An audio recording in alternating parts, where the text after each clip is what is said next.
The quiet resonance. I remember the day my world shattered like a broken chord. It was the day my life's work was stolen and my dreams were trampled upon by those I trusted most. I was an acoustic archaeologist, dedicated to uncovering the ancient secrets hidden in the echoes of the past. But when I presented my groundbreaking findings to my peers, they laughed. They called it pseudoscience, a waste of time. And the betrayal that followed was the final crushing blow. My senior colleague, Dr. Finch, had been my mentor, my guide, but when my research threatened to overshadow his own, he took it for himself. He published my findings under his name, leaving me to face the ridicule and scorn of the academic community. I was shunned, my reputation in tatters, my future in academia destroyed. But I refused to let their betrayal define me. I refused to let their laughter be the last word. So I left. I abandoned the world that had abandoned me and turned to the one thing that had always brought me solace: sound. I became a sound healer, exploring the therapeutic potential of ancient acoustic frequencies.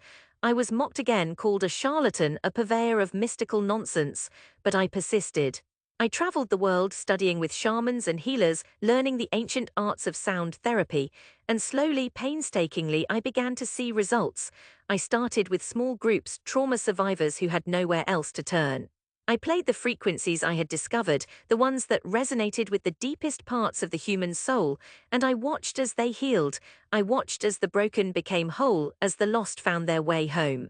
Word spread and soon I was inundated with requests. I traveled from country to country, from city to city, bringing my healing frequencies to those in need. I saw miracles. I saw lives transformed. And I knew, deep in my heart, that I had found my true calling, but there was one place I hadn't returned to in years: home. I hadn't seen my family since the day they told me I was an embarrassment, that I would never amount to anything. They had laughed at my dreams, scoffed at my ambitions. They had told me to give up, to find a real job, to stop wasting my time on something as foolish as sound healing. But now I was back, and I was ready to face them. I stood on the doorstep of my childhood home, my heart pounding in my chest. I could hear the familiar voices inside, the laughter, the chatter. I took a deep breath and knocked. The door opened and there stood my mother. She looked at me, her eyes wide with surprise. "Who are you?" she asked, her voice trembling. "I'm your son," I said, my voice steady despite the storm of emotions inside me. "I'm home." She gasped, her hand flying to her mouth. "Oh my goodness," she whispered, "it's really you." She stepped aside, letting me in. The house was just as I remembered it, filled with the familiar smells and sounds of my childhood, but the people inside were different. They looked at me with a mix of shock and disbelief, as if I were a ghost from their past. "Hello, family," I said, my voice echoing in the sudden silence. "It's been a long time." My father was the first to speak. "What are you doing here?" he asked, his voice cold. "We have nothing to say to you." I smiled, a sad, bitter smile. "I'm not here to argue," I said. "I'm here to show you what I've become." I walked to the center of the room and set down my bag. I pulled out my instruments, the ones I had used to heal so many. I looked around at my family, at their skeptical faces, their crossed arms, their narrowed eyes. "I was mocked for my beliefs," I said, my voice steady and strong. "I was betrayed by those I trusted. I was told I was a fool, a dreamer, a waste of time, but I didn't give up. I didn't let their laughter stop me, and now I'm here to show you the power of sound." I began to play, my fingers dancing over the strings of my monochord, the frequencies resonating through the room. I could see the confusion on their faces, the skepticism in their eyes, but I didn't stop. I played on, the frequencies growing stronger, more insistent, and then something happened. I saw it in their eyes the moment the frequencies took hold. I saw the tension leave their bodies, the skepticism fade away. I saw the tears well up in my mother's eyes, the way she clutched her chest, as if she could feel the healing frequencies deep within her.